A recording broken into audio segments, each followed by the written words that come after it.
What's up, heathens? How y'all doing? I'm the Godless engineer, and I critically analyze apologists' claims to give you the best arguments and information so that you can stand up and use your voice. Today's video is from the line. We're going to be hearing from a caller that's decided to call in and try to prove either God to us or some other kind of crazy idea. So, if you want to fuck around and find out how crazy this call gets, then please stay tuned. Hey there, Dan. How you doing? Hey, great to hear from you guys. How's it going? Pretty good. I'm just so glad that you hung on as long as you have. It hasn't been that long. How you guys doing tonight? Good. What did you have on your mind?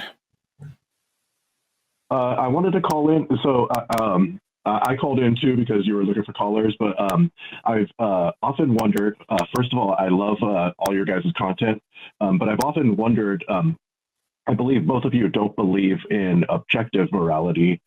You believe that morality is subjective. Is that correct?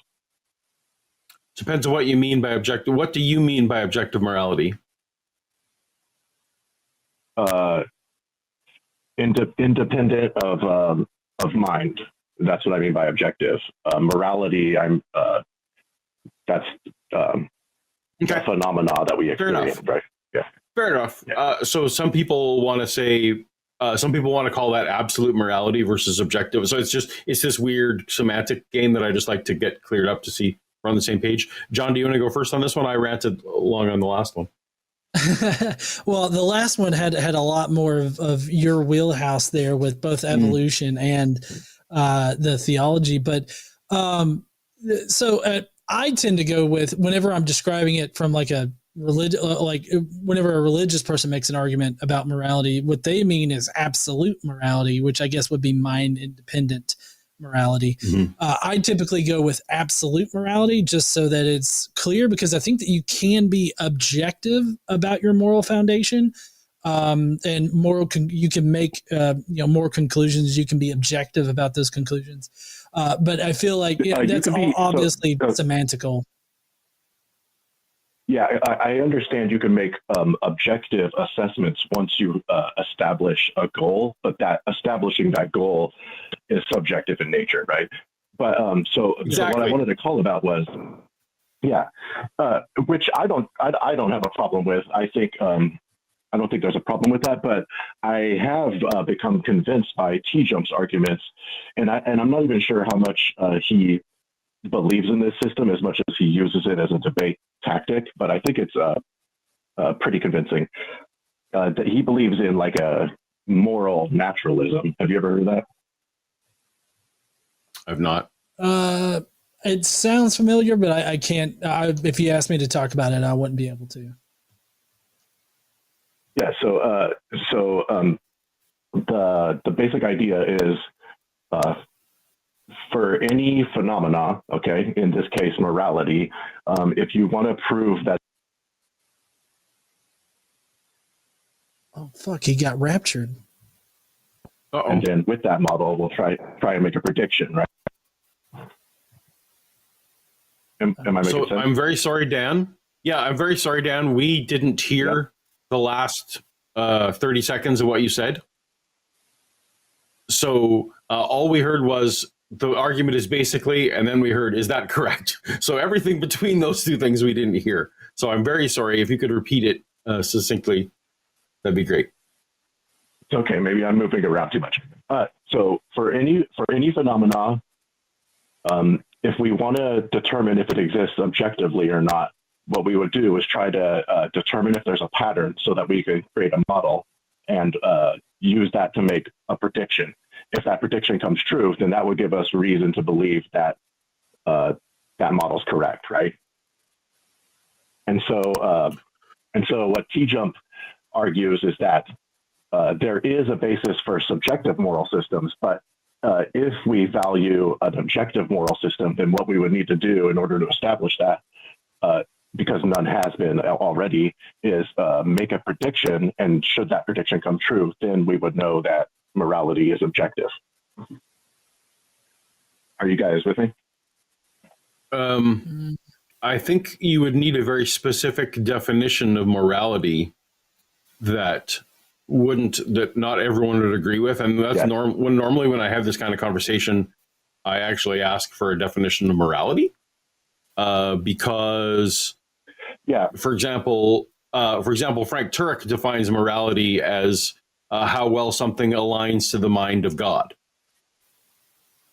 That's literally how he defines morality, right? That could be so. If that's what, so then I'm going to apply T-Jump's model, this naturalistic model, based on that weird definition of morality. Is like, well, how can I make predictions about the mind of God? I can make predictions that might seem like it aligns with what my view of the mind of God is, but I don't have perfect insight into that. So I think it might work if you are going to grant already a definition of morality that is somewhat grounded in goals, but that might then seem to be ethics as opposed to morality. I don't know, John, what do you think? I'm hearing it for the first time. I was just going to ask, like, he's conceptually explained it. I'm just wondering if you can give like a practical example. Well, let me. So I just wanted to break down that first part to kind of explain, like, the value of the objective model over the subjective model, kind of in some sense. But the moral principle that T-Jump arrives at is that any involuntary imposition of will is immoral. Okay, so, I mean, you're starting off from a subjective standpoint there. I mean, you're subjectively choosing. I feel like all you could demonstrate is that what people mean by morality, what people mean when they say morality, can eventually be boiled down to something biological. And I agree with that conclusion. But I would think doesn't. That, I don't know what that gets us. Well, at this point, it doesn't get us anything, but it's a bouncing board to a better moral system, a more factually based moral system, or widely acceptable moral system, something like that. But it doesn't make it more absolute, like in the sense that John was talking about earlier, like when he was defining absolute. Like, it still lands us into this thing. Like, even if you want to say that if it's biologically rooted, right, that it's like, well, then it's actually survival motivated. But ultimately, survival motivated is subjective as well. I'm not even sure I would say biological, because I can see this applying to sentient robots, anything that possesses a will. So it's more than biological. Okay, but I guess like it kind of answers the question of who is a moral agent, any being that has a will, right? And then it's very easy to explain using this moral system, like the answers to moral dilemmas and stuff like that. Well, but you still have to subjectively. Go ahead, John. No, you go ahead. Yeah, well, I mean, I think I was going to make the same point that you are. You're still arbitrarily picking like this particular goal or this particular standard, I guess, for which you are judging actions by. You're arbitrary, which makes it a subjective, like, worldview, or like a subjective moral foundation. You're not providing us with anything that would be mind independent. Like, it requires not a mind. But all of the theories start from a subjective basis to start, right? So like, think about the justification level. If it's subjective from the start, it's going to continue to be subjective through, like, even when you get a fully fleshed out thing. Like, it doesn't all of a sudden become objective or absolute or universal or anything. So when in science, when you want to prove something, the initial assumption is that thing doesn't really exist yet, right? But then you use science, and via that process, you take your subjective opinion on it and give us some reason to believe that it's objective, right? That's how science works. Well, science is wants to make future predictions. Yeah, it's how well it predicts the future, right? Until the prediction's made, we say, this guy doesn't know what he's talking about. He's just imagining that's the case, right? But as soon as the prediction comes true, we're like, oh shit, he knows what's happening. It's a little difficult for me to have this conversation when we're speaking in generalities like this. Like, is there any way that you could actually provide like an example of what you're talking about, like a moral decision that you feel is made using this absolute moral foundation that you're proposing here? Like, is that, can you give us an example? I'm not sure I would call it absolute, but maybe that's the term you would use. Absolute, universal, doesn't matter. So there's any of the moral dilemmas, like I guess we could do like the trolley problem or something. But there is so like the trolley problem is what? Do you guys know it off the top of your head? Yeah, well, I mean, it's essentially, it's traditionally one person versus five people or whatever, right? Like you have to decide which group to kill. Yeah, and this system works kind of weird. So because the answer to the trolley problem would be something like both choices are immoral, but you choose the one that's the least immoral, given the pragmatic limitations of the situation. Sure. Okay. For the sake of argument, yeah. I feel maybe I'm not being clear. I feel like I'm not being clear. I'm sorry, guys. But on. No, I mean that's okay. I'm just I get that you were trying to build up some kind of like build up the argument and everything like that. It's just that you're starting off subjectively defining what your goal is, and then you're claiming that when you get to the end of the argument, it's apparently transformed into this objective or absolute moral system. But I feel like if you build it entirely off of us, yeah. But that's what I'm saying. Only at the prediction. But it seems like your prediction is that people will agree. Like that is the prediction, right? No, the prediction. So the pattern that I see is that the moral sphere of influence of people is greater given a greater level of resources. So that's kind of the pattern that I see. So if we ever ran into an alien civilization, then they would be as moral as their resources allow them to be, something like that.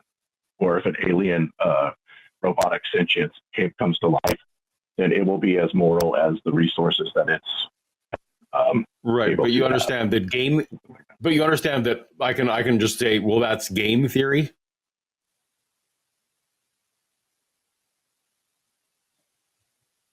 You know what game theory is? Yes. You cut out on me for a second. Like game theory is just one of it's like theories by which you can actually maximize happiness of more than one people by not everyone going for the most. Like that, at least that's one aspect of what game theory can be. And I feel like just the weird notion that people will be as moral as their resources allows is just like, that's just another way of rephrasing my understanding, which may be flawed, of game theory.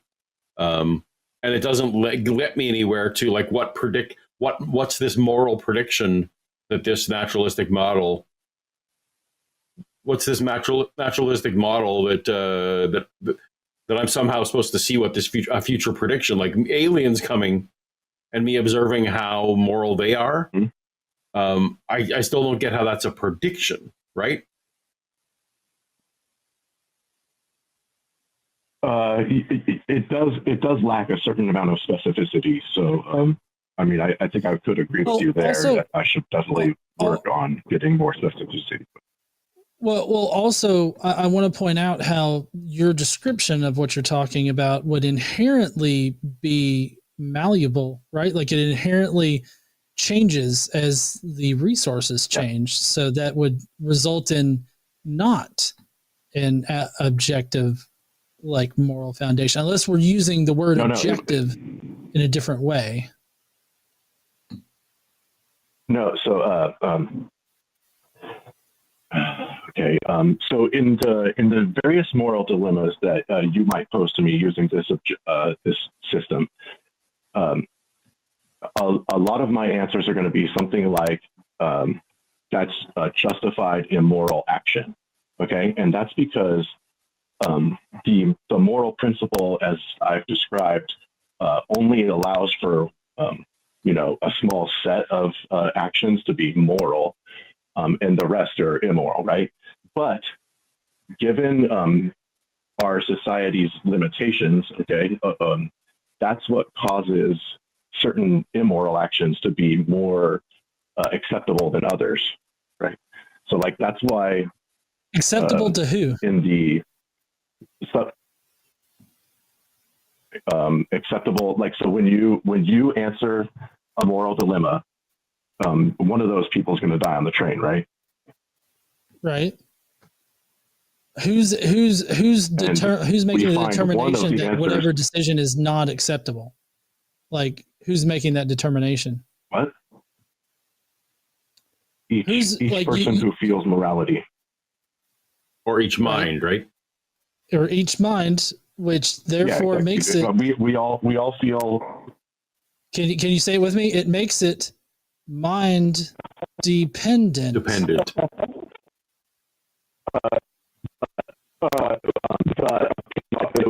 Our opinion, we have a moral opinion. That's correct. But what the moral thing is, right? That's the objective part. It is objectively true that doing something that someone doesn't will against their will is immoral, right? How is that? No, I don't know. I don't think that's just an assertion. Give me an example of something that you could do against someone's will that would be immoral. Well, but here's the thing: we have to define morality first, right? So because all you're saying, no, because all right. Well, unfortunately, you're breaking up quite a bit, and I can only hear a little bit of what you're saying, Dan. What you just said is that we would agree. No, but you also seem to be saying that we would. Hey, Dan and Paul agree intuitively, or by whatever process we come to evaluate morality, that we would come to the same conclusion about a specific action. But that doesn't make it objective. That and for us to say it's objective, we actually would have to agree on what the goal was first, because if all you're predicting is what a majority of people's opinions about morality was going to be, that's one thing. But the majority of people, I think we would agree at any given time, could be wrong, or could feel something is moral that might actually go against an actual goal of, like, reducing harm or increasing flourishing, right? Like, there have been societies that tend to agree that killing our enemies is moral, right? And then you and I might not agree with that, but they absolutely did. All your model is predicting is what people are going to think, and so that's why I was asking. Your model is but it's predicting. All it's predicting is what a mind is going to come up with. Is what John was trying to get to. It's not actually making predictions about the action itself. It's just it's predicting opinions about the actions. Unless I'm mistaken, unless I'm missing something huge, and maybe I am. But I don't think that you are. I'm not sure. Maybe, I don't know. I have to think about that. Opinions of the actions. Okay. Describes the principle itself. So it doesn't really have to do with the opinions of those. Danny boy, you're roboting a whole lot. I don't know if like we can barely hear you. Dropped pretty much. Okay, so I think that we're gonna need. Sorry, that's all right. But think this through. Can you hear me? Organize your thoughts, and call in another time, because for now it's just it. We in the audience can't understand what you're saying, so it's not giving you a fair shot. Right. No, okay. All right, that's fair. Yeah, and I'm going to be on the line tomorrow night for Skep Talk. If you want to call in and ask Aaron, Adair, and myself the same thing again, feel free to do so. So hopefully you can have a better connection. Okay, yeah, sorry. Yeah. Okay, yeah, sorry. All right. Sorry, I can't understand you, but have a good evening. Bye, Dan. Have a good night.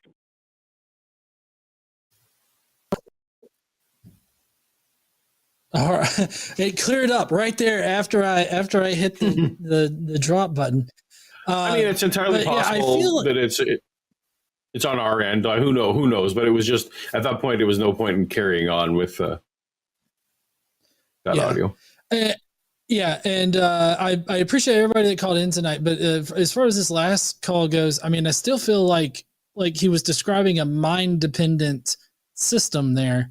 I don't know how you get to a mind-independent system if, like you said, he was predicting how people would react, and that requires a mind in some kind of fashion, whether it's artificial mind or biological mind. It doesn't matter.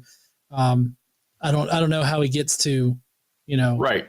It was like it was almost like some ethics prediction model. Like, okay, that might be interesting if you could come up with a model of ethics prediction. That would be an interesting that'd be sociology, right? That's what that would be. Mm-hmm.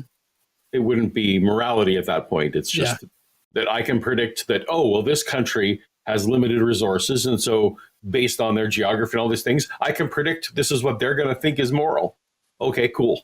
I mean, and wouldn't that inherently be dependent on their resource? Like, as they gain more resources, they have different resources available to them. Then, their decisions would change, right? Right, but I feel like this was. I think they were trying to say that they can scale up and down, like they can account for different variables in their model, and you plug the variables in and they can come up with what the answer is. So that's not subjective because they figured out what the rules are under I don't know. I'm guessing because we could only half hear what he was saying. So yeah, I don't want to butcher. I don't want to butcher the model, but I agree with you.